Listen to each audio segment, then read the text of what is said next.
Good morning. We are in Cambodia and Siem Reap. We are with Michael, the manager of APOPO with the detection rat program. Hello, Michael. Hi, good morning. Thank you very much for hosting me for this interview. Thank you.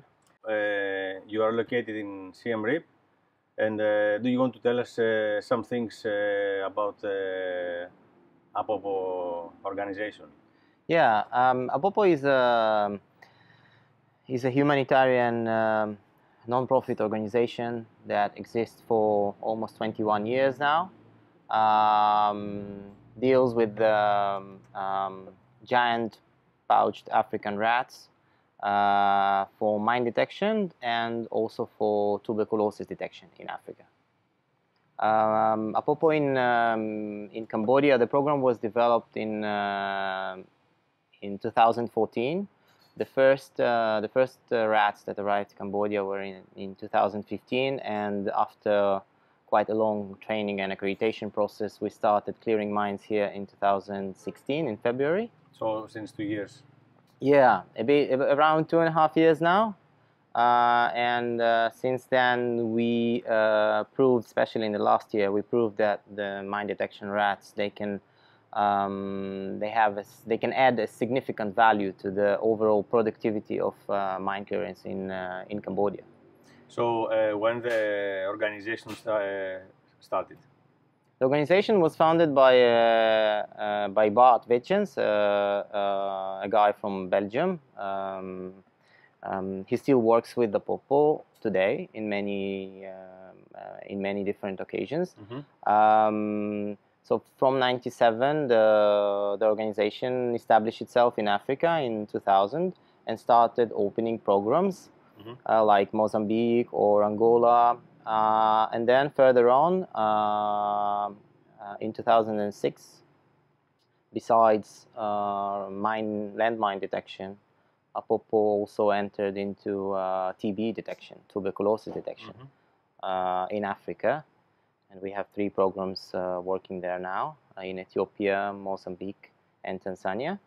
And we are currently working on opening new programs in Colombia and Zimbabwe as well. And also we are very much interested in expanding our activities here in Southeast Asia to the neighboring countries like Laos, Vietnam, Thailand, and further. So Africa was, let's say, the country that the whole program started because they have a big need into detection of mines. Yeah, because the rats, they come from Africa originally, so the breeding program. So it's a breed from an African breed of rats. Yeah. The breeding program is made in our head offices in Morogoro. The headquarters of APOPO, from the beginning, from the early stages, they still situated in Tanzania. That's why the work first started clearing landmines in the African continent. South Africa. We've been clearing mines in Mozambique for quite a long period until clearing all Mozambique out of mines. Mozambique is free of mines. That's the reason why the program there is expanded. Finished the job in Mozambique. There is no more mines there, so there is no more work. But countries like Angola, there is still a long way to go. And also places like Zimbabwe, same thing. Still a lot of work to be done. Yeah, still a lot of mines to be cleared. Yeah. So from the beginning, the organization was using rats, or you also tried with other type of animals? I don't know exactly the types of the animals that. I mean, rats is a family. I don't know exactly the type of the species that they were trying to use at the beginning, but I think they quite quickly realized that the giant pouch rat, that's the solution, the most sustainable and efficient solution for landmine detection. So they started back in 1997 with rats. Yeah, with really rats. Interesting. With the rat family, yeah. So it's like 20 years. Yeah, we celebrated 20 years last year. And how many years the organization is performing in Cambodia? In Cambodia, the first rat stepped on the ground in a minefield in February 2016. So it's a bit more than 2.5 years now. Mm-hmm. But I mean, there is still so many areas that the rats can work here in Cambodia. This is why we really think that the mine detection rats, they can significantly speed up the operations here. Mm-hmm. We are working in a very tight and good relationship with the Cambodian Mine Action Center. We're having a great partnership with them for the last 2.5 years with the rats. And that's something that makes us very strong here. And I think that there is still a lot of places where we can expand operations and grow as a program in Cambodia. Because from a general perspective, and this is also something, by the way, that the Cambodian Mine Action Authority supports in 100%, that these animals can significantly speed up the clearance in Cambodia. We all speak about, we have a mutual goal of reaching 2025, clearing all the mines, not only in Cambodia. Until 2025. Yeah, okay. But all over the world there is a big initiative, and there are a lot of governments and organizations supporting these these programs, trying to reach this target of a world free of mines by 2025. And Cambodia is obviously making a lot of efforts to make this, to achieve this target. So Cambodia is one of the most. It's one of the most contaminated places. Do you want to tell us some things about Cambodia and about how these mines were planning for people that they don't know a little bit of some basic facts of the history? Cambodia has mines and unexploded ordnances and many other explosive remnants of war from different periods, between 75 up to 98. Some people say that these explosive remnants of war were caused by internal conflicts, by obviously, like you've heard about the Khmer Rouge period, yes. But also by different governments and military forces, like the Vietnamese, and also in the eastern parts of the country, you have a lot of areas that were bombed by the US during the Vietnam War. So normally the main problems with mines and with explosives is because of the Vietnamese War, and also because of the war with Thailand. Yeah, because of the Thailand is at the moment it's okay, the situation, I think, not something that we feel anyway. Yes. But if you want to make a clear separation between types of explosive remnants of war and mines found in Cambodia, so we usually say that we have all the mines that were laid by different groups in the mid-country and in the mountains on the Thai border. And then the second thing is the cluster munitions and all the airstrikes that were made by the US during the Vietnam War. So these are the bombs that they didn't explode. Yeah, so exactly. But they are still dangerous. Yeah, of course. Many of them are still dangerous, especially the cluster munitions. Yeah. So at the moment, APOPO, our rats, we are working in the mid-country, in the province of Siem Reap, and we are hoping to expand our operations a bit more to the north, to the province of Previhir. So in the borders with Thailand. Yeah. Because we are mostly dealing with the landmines, and our clearance rates are quite good, also in terms of speed and in terms of cost. And we were checked by CMAC and by CMAA. We are constantly being monitored. APOPO works with the Cambodian Mine Action Center. It's a mine clearance organization, a national mine clearance organization, the biggest mine clearance organization in Cambodia at the moment. It's so it's a Cambodian organization. Yeah, it's a Cambodian organization. Belongs to the government. And CMAA is the Cambodian Mine Action Authority. It's the one that actually sets the rules and the regulation regarding mine clearance in Cambodia. Yeah, so we have been, animals, especially these small rats, they came from Africa. It took us quite a long time to raise the confidence of the mine action, of the mine clearance community here in Cambodia, to understand that these rats is actually a very reliable tool. And the confidence in land release after these rats is similar to land release with the other methods. So normally in the past, before rats, you were detecting mines only with metal detectors? Yeah. Yeah, usually it's still, the majority of mine clearance in the world is made by metal detectors, combined with some ground preparation techniques using machines. In some places, there is a use of machines actually to clear the land, but not many. So they detonate in purpose the mines, you mean, or sometimes it's just soil screening process that takes out the mines, not really detonating them. The detonation, the disposal is usually made by people. So either it's not safe to move them. We obviously always we always aim to destroy the object, not in the area of work.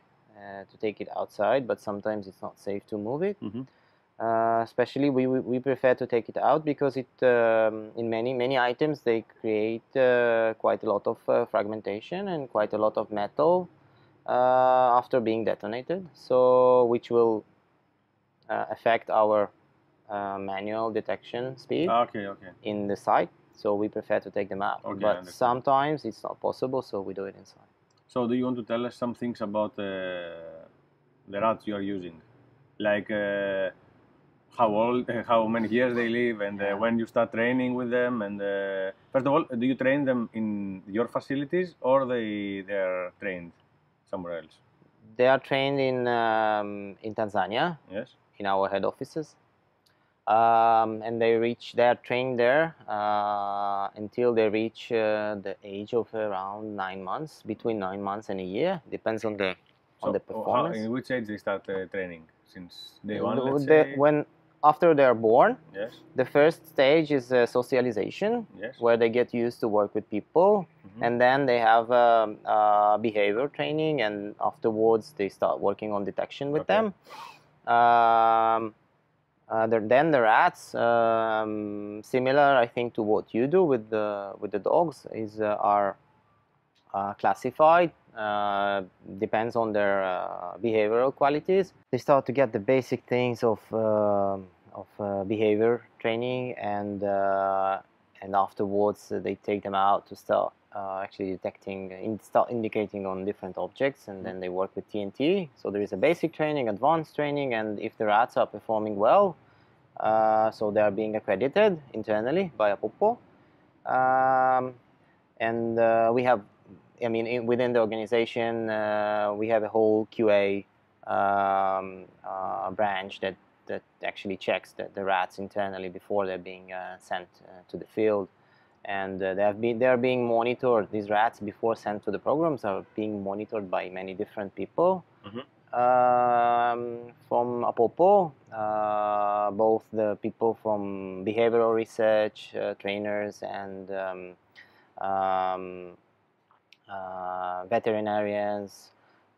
So they are being checked for several times before they are sent to the programs, and it doesn't end up there. It's obviously after they detected mines in Tanzania, in Tanzanian climate and conditions. After they arrive to the program, like Cambodia, for example, they have familiarization period of around 2 months, where they train to get used to these type of mines and to the ground, to the climate. And then we make official internal accreditation here. The rats are required to find all the mines that we put in the boxes in the ground. And following that, we also have an accreditation made by the Cambodian Mine Action Center here before these rats are deployed in operations. So you get like a certification that your rats can exactly go to a real detection. They don't miss mines. Yeah. Okay.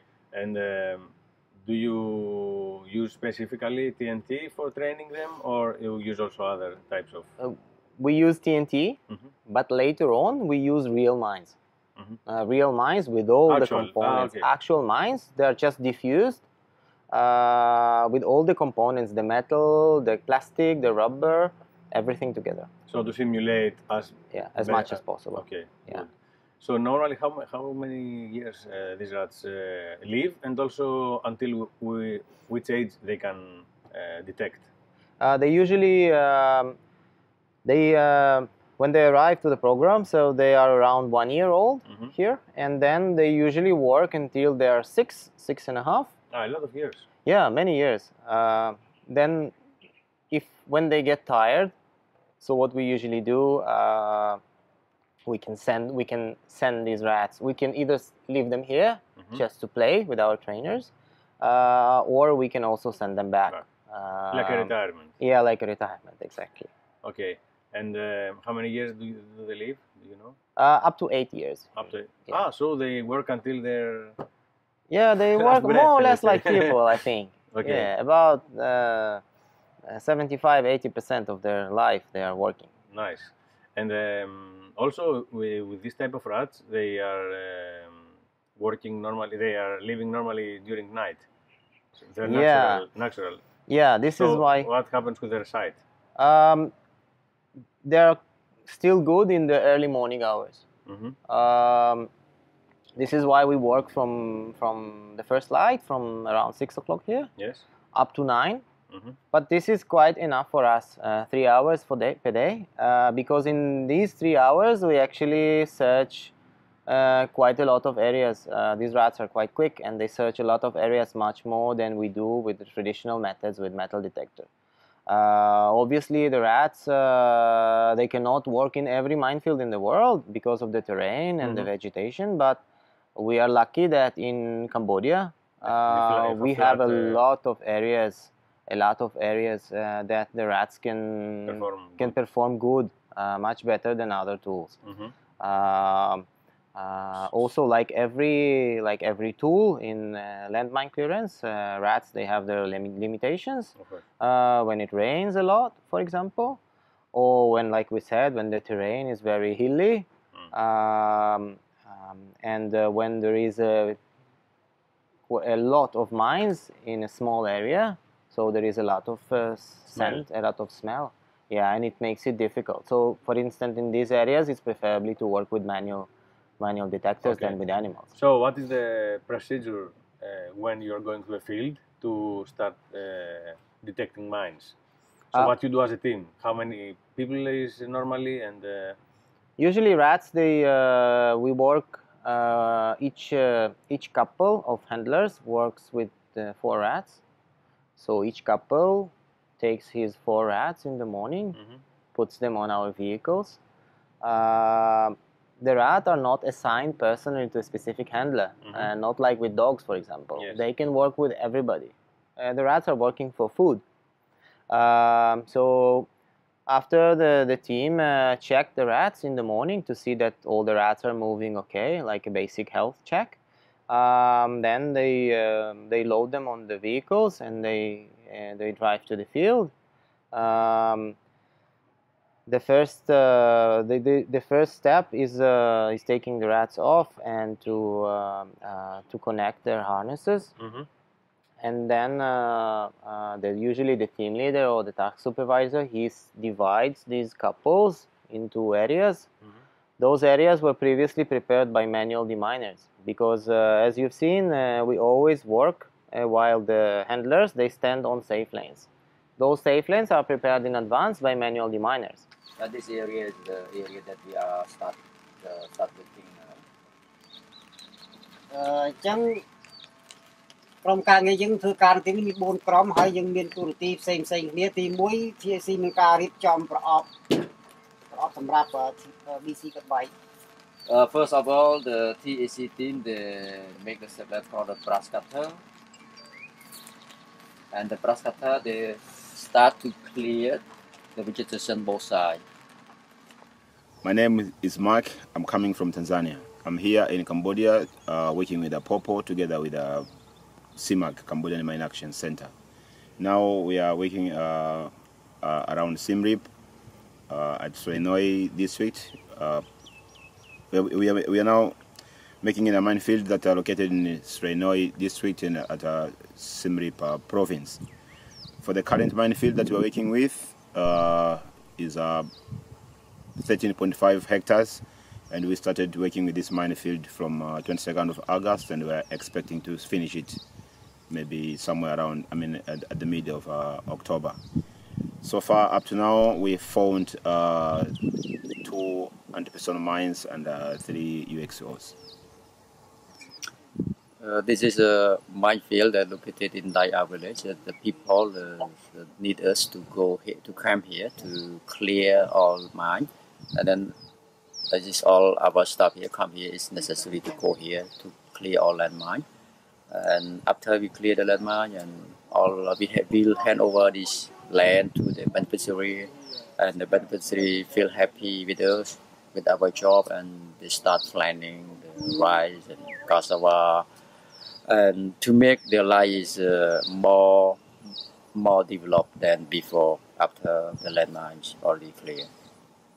So the rats, straight thing in the morning, they are being deployed into these areas. And so when you go to an immediately- area, it's already split in fields, Yeah. so that every team, let's say, takes one field and Yeah. demines it. They actually know a day before, because the manual team is working in parallel with us. So while the rats, for instance, today, while they're searching their panels, their areas, Yes. so the manual team is preparing the lanes of tomorrow. Okay. And the brush cutter machine, for example, the vegetation cutting machine, is preparing the days of the day after tomorrow. Okay, I understand. Yeah. So you take away the plantation normally, which I guess it's everywhere. Yeah, we are not taking away the trees. Unless they are dead trees, we are trying to keep the original landscape as much as possible, not to make too much damage. Only Only the rats can work. there. only for the rats to work.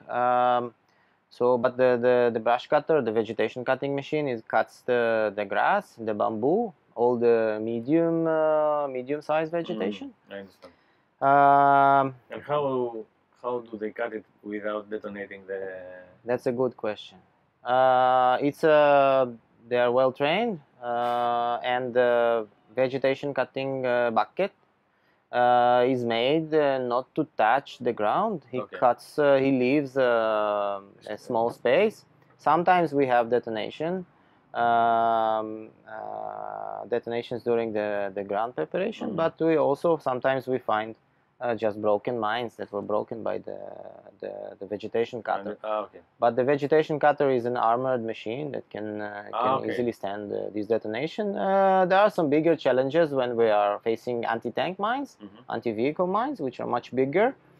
And then those areas where the excavator is driving through, they are being checked by metal detectors before, and then he's driving on a safe area. Yeah, there are some different challenges, but I mean, we kind of already have our System to deal work with it out. different environments. So your team goes there. The whole area is split it into panels, Yeah, and then each team gets one panel to work in. exactly. And normally it's a team of 2 people. They normally use for rats. So Yeah. when one rat is tired or whatever, then he uses the next one. Yeah, Okay. when they reach to they are being tasked by the task supervisor. They receive their area and the place where they should search. So close to that area, they put a sun umbrella, and they put or a small tent, and they put all the rats inside, Okay. and all their equipment, all the ropes, and then they just, like you said, they're just changing rats. When the rat is tired, so they bring him back to the shade, and they take a fresh Another rat. one. So after a rat gives a sign for a mine, what is the procedure? After the rat changes its behavior and scratches in the ground, so the handler puts a white marker plate on the ground and writes down the distance of this indication from the place where the marker was put. And then a manual deminer, a man with a metal detector, comes in to this spot and starts working up to the indication.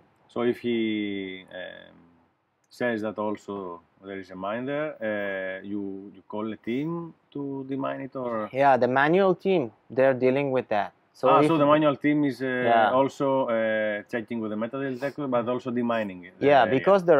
because their working time is limited, Okay. so only to the morning hours. So we need to keep these rats busy as much as possible. So after the detection, the manual team becomes responsible of investigating this spot and decide whether the mine will be destroyed later Okay. in place or whether it will be Understand. taken out. And the rat And team the rat continues. continues checking His work. either with in this panel, in the same panel, or in the panel next to it. Okay.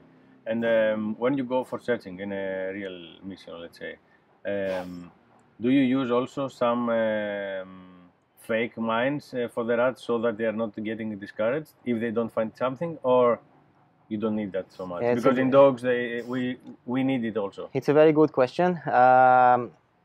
In a week, we work 6 days per week. 5 days are working in the minefield, and 1 day is only for training. Mhm. So there is a whole day that the rats are finding mines. So the rats, they are not able to discriminate when it's training and when it's real work. Of course, they're not. They are not. No, Okay. Because they're dogs not. they are. I know. Yes. Yeah. So it's one problem with the dogs. That.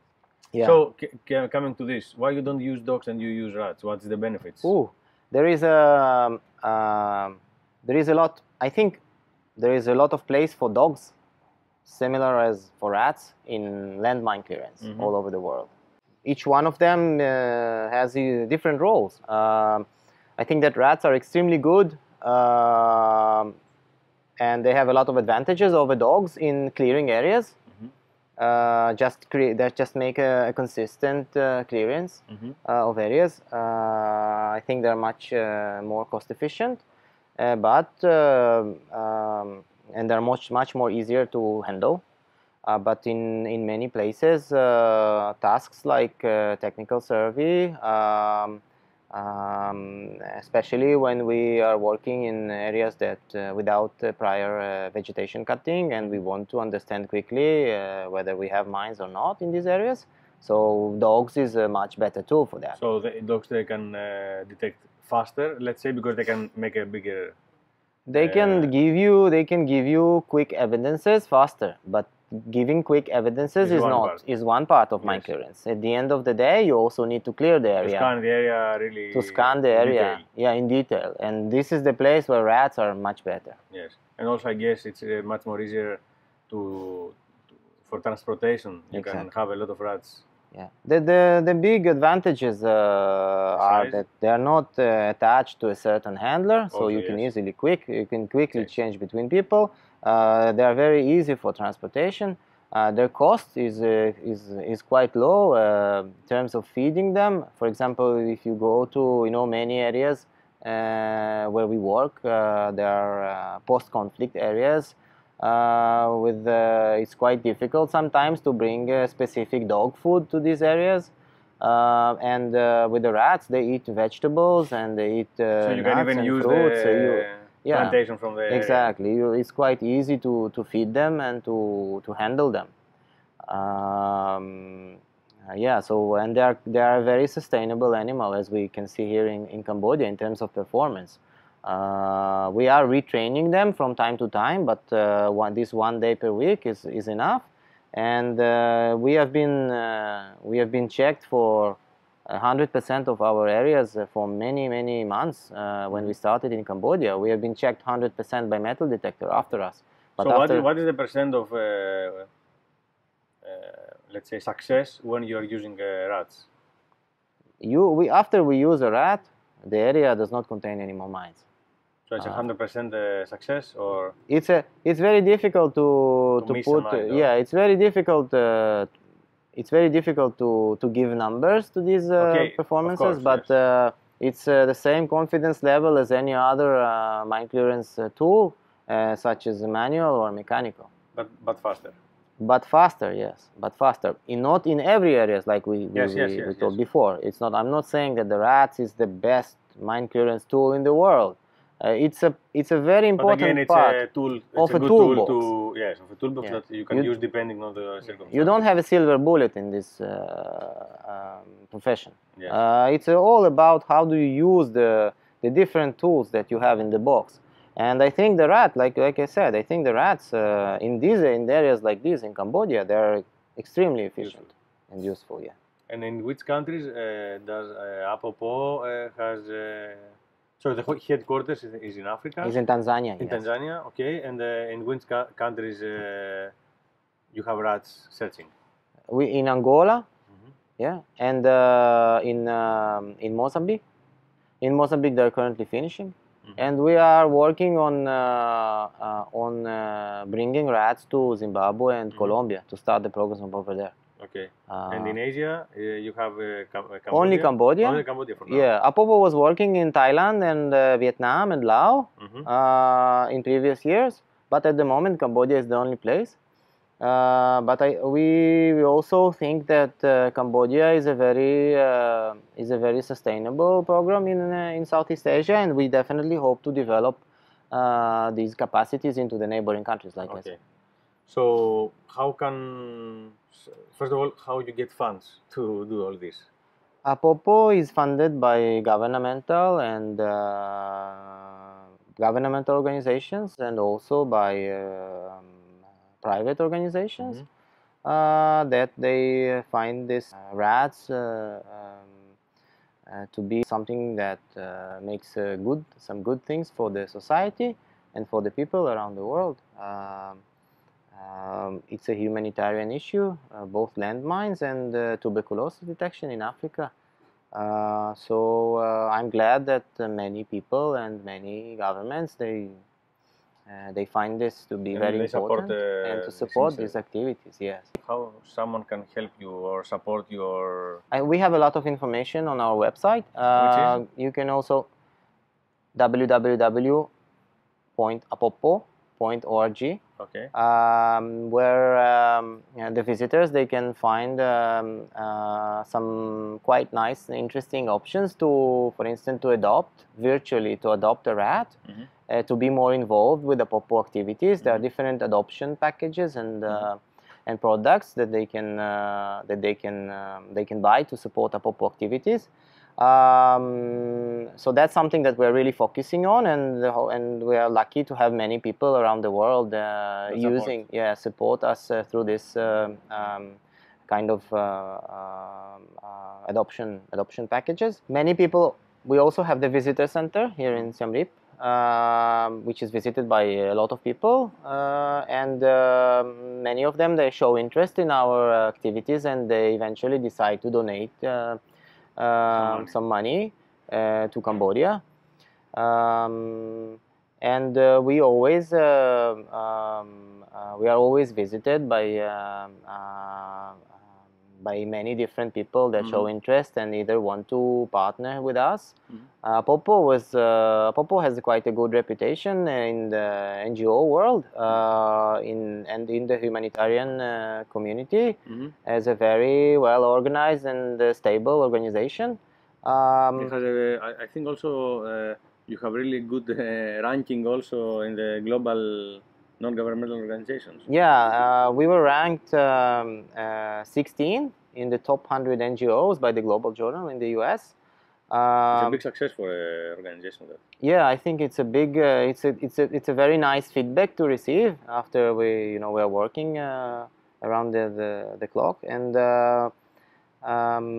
I think that there is quite a lot of opportunities for APOPO in the future, both in South Asia and also in many other places. Tell us also all this work that is happening from the organization. What is the impact and what are the changes that it makes for Cambodian people? I think that the impact here is very big, and you can feel things immediately after you finish clearing an area. People, these communities, these villages, they're waiting for that. You see when you come there, when you come to the field and you work, you see that they're very much waiting for you to end with this and to deliver them a safe land, and they are preparing themselves for expanding their fields. You can see them already bringing the animals and bringing the plowing devices, and they're very, very happy to support you. They don't have much, but they're very, very happy to help with any necessary information. So mines are not only in the mountains, it's also into the fields that Yeah. people are actually using them for Yeah, plantation or... Sometimes it's situated just in between two farmers, in between two houses. Sometimes we can also find mines inside the compounds where the people are living, just in between the houses. And the amount of people that actually they are being freed of this risk of explosives here in Cambodia is very big. And the reason, also one of the reasons why we are very efficient here with the rats, is because we can release quite large areas very quickly. Mm-hmm. So the amount of beneficiaries, either direct beneficiaries, I mean people that use the land personally, or the indirect beneficiaries, people that pass by, or sometimes we are clearing a path that is made for a road, that this road is going to connect a village with a paved road for the first time in history. And the many areas that we clear, they also go for resettlement. For instance, the place that we are working at the moment is 350 hectares that we're supposed to clear. They will all go to resettlement, to people that they have a lack of land, mm-hmm. and they will be moved to these areas where they can actually be able to build their proper houses with a very good access to a new road, and also enough area to plant yes, bananas or mango or cashew or whatever they want to do. So the impact is very, very big. And also when you make this post-clearance activities, just you want to check some sort of a post-clearance assessment. We want to see if the land that we cleared last year is actually in use. So 99% of the areas here in Cambodia, you can completely see a different situation. In these areas, you already see the crops, you see people working there. So it also affects, of course it keeps people safe, but also affects the productivity of the land and the people around. Of course, the income of each family raises because of these operations.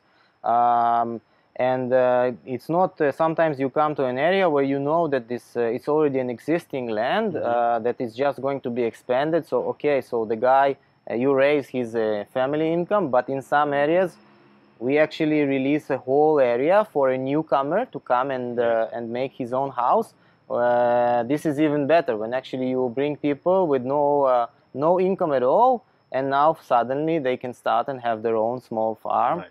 And they can start supporting their family. Many of these people also passed through accidents, and they saw many incidents within their villages. Mm. So there is quite a lot of amputees. You know, Cambodia is one of the highest, has one of the highest ranks in amputees in the world. And you have many people that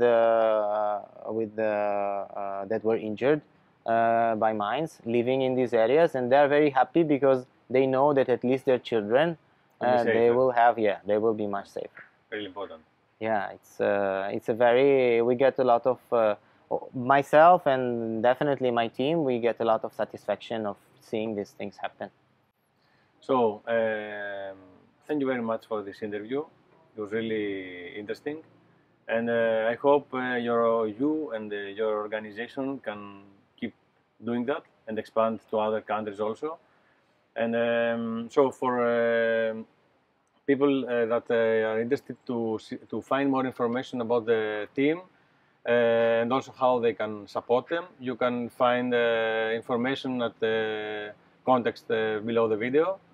So once again, thank you very much for giving me this opportunity to find out what you are doing with the rats, and to keep up doing this great work. Thank you very much. Have a nice day. You too.